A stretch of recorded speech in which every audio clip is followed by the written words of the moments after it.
44 വർഷങ്ങൾക്ക് ശേഷം കേരള കോൺഗ്രസ് വിഭാഗങ്ങൾ തമ്മിൽ നേരിട്ടുള്ള മത്സരത്തിന് കോട്ടയം ലോക്സഭാ മണ്ഡലം സാക്ഷിയാവുകയാണ്. പോരാട്ടത്തിൽ ഇരുപക്ഷത്തുള്ള കേരള കോൺഗ്രസിലെ സൗമ്യ മുഖങ്ങളാണ്.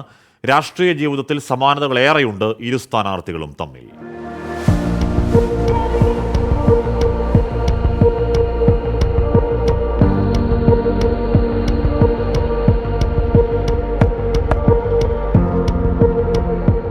LDF-ന് വേണ്ടി തോമസ് ചാഴികാടൻ, UDF-ന് വേണ്ടി ഫ്രാൻസിസ് ജോർജ്. രണ്ടുപേരും കോട്ടയത്തിനു വേണ്ടി കണക്കുകൂട്ടലുകൾ തുടങ്ങിക്കഴിഞ്ഞു. ബാങ്ക് ജീവനക്കാരായിരുന്നു ഇരുവരും. തോമസ് ചാഴികാടനെ രാഷ്ട്രീയത്തിലേക്ക് കൈപിടിച്ചു കൊണ്ടുവന്നത് KM മാണിയാണ്. 1991 ഏറ്റുമാനൂരിൽ തോമസ് ചാഴികാടൻ മത്സരിക്കാനെത്തിയത് സഹോദരൻ ബാബു ചാഴികാടന്റെ മരണത്തെ തുടർന്ന്. കേരള കോൺഗ്രസ് സ്ഥാപക നേതാവായ KM ജോർജിന്റെ മകൻ എന്ന മേൽവിലാസത്തിലാണ് ഫ്രാൻസിസ് ജോർജ് രാഷ്ട്രീയത്തിലിറങ്ങിയത്. PJ ജോസഫിന്റെ ശിഷ്യൻ എന്ന നിലയിൽ ശ്രദ്ധേയനായി. നാളിതുവരെ UDF-നൊപ്പം മത്സരിച്ച ചാഴികാടൻ ഇത്തവണ ഇടത് സ്ഥാനാർത്ഥിയാണ്. LDF-നു വേണ്ടി മാത്രം മത്സരിച്ചിട്ടുള്ള ഫ്രാൻസിസ് ജോർജ് ആകട്ടെ UDF-നൊപ്പവും.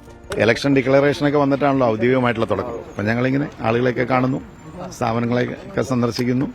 ഒരു പ്രശ്നവുമില്ല, നല്ല മത്സരം നടക്കും, ഭംഗിയായിട്ട് മുമ്പോട്ട് പോകും. യാതൊരു വ്യക്തിപരമായ യാതൊരു ആരോപണങ്ങളും ഇല്ലാതെ ആയിരിക്കും ഞങ്ങളുടെ തെരഞ്ഞെടുപ്പ് പ്രവർത്തനം.